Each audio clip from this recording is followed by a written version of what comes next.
தற்பொழுது உடனுக்குடன் செய்தியில் காஞ்சிபுரம் அரசு மருத்துவமனையில் துடைப்பம் மூலம் குளுக்கோஸ் பாட்டிலை தொங்கவிட்டு நோயாளிக்கு சிகிச்சை அளிக்கப்பட்டு வருகிறது. உடனுக்குடன் செய்தியாக பார்த்து வருகிறோம்.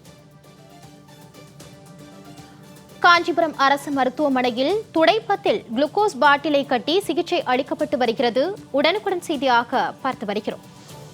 மேலும் இது குறித்த கூடுதல் விவரங்களை வழங்குவதற்காக செய்தியாளர் பத்மநாபன் இணைக்கிறார். வணக்கம் பத்மநாபன், தற்போது அங்குள்ள நிலை என்ன? கூடுதல் விவரம். வணக்கம் மாலவி.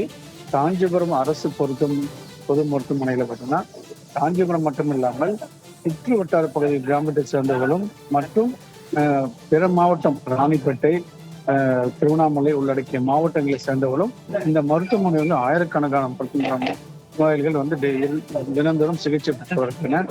இந்த மருத்துவமனையில் வந்து முக்கியமாக வந்து பார்த்தீங்கன்னா அதாவது இன்னைக்கு நிலைமையில வந்து பார்த்தீங்கன்னா ஒரு நோயாளிக்கு வந்து அந்த குளுக்கோஸ் ஏற்றக்கூடிய கம்பி அந்த ஸ்டாண்ட் இல்லாமல் வீடு துடைக்கும் மாவு குச்சியில வச்சு அந்த குளுக்கோஸ் பாட்டில வச்சு அந்த குளுக்கோஸ் ஏற்றிருக்காங்க.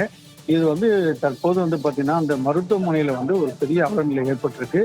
தொடர்ந்து இந்த மருத்துவமனையில வந்து பார்த்தீங்கன்னா அதாவது கொரோனாவுக்கும் மற்றும் டெங்கு காய்ச்சல் போன்ற எந்த விதமான காய்ச்சலுக்கும் தனி வார்டு கிடையாது. அது மட்டும் இல்லாமல் இந்த ஆயிரக்கணக்கானவர் வந்து பல்வேறு காய்ச்சல் மற்றும் பிரசவத்துக்காக வரக்கூடிய நோயாளிகள் மருத்துவமனையில வந்து போதிய படுக்கறை இல்லாதல் மிகவும் அவதிப்பட்டு வருகின்றனர். பல்வேறு சிகிச்சை அளிக்கப்பட்டு வரக்கூடிய பொது மருத்துவமனையில வந்து போதியான கடந்த ஒரு 15 நாட்கள் முன்ன கூட எக்ஸ்ரே வந்து இந்த மருத்துவமனையில் பழுதாகி இருக்கிறது. 284 நாட்கள் தொடர்ந்து இந்த மருத்துவமனையில வந்து எக்ஸ்ரே எடுக்க செயல்படாமல் வந்துட்டு இருக்கு.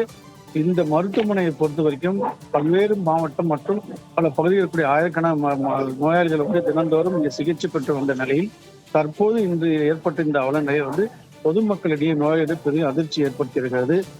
விளம்பர அரசு வந்து பார்த்தீங்கன்னா அரசு வந்து சுகாதாரத்துறைக்கும் கல்விக்கும் பல்வேறு நிதி ஒதுக்குவதாகவும் சுகாதாரத்துறையில வந்து நாங்கள் பல்வேறு நடவடிக்கை எடுக்கிறதாகவும் சொல்லப்படுகிறது. ஆனால் இன்று பார்த்தீங்கன்னா இந்த ஒரு காட்சியை வந்து இந்த அரசுடைய செயல்பாடு எப்படி இருக்கிறது ஒரு பொருளாக இருக்கிறது.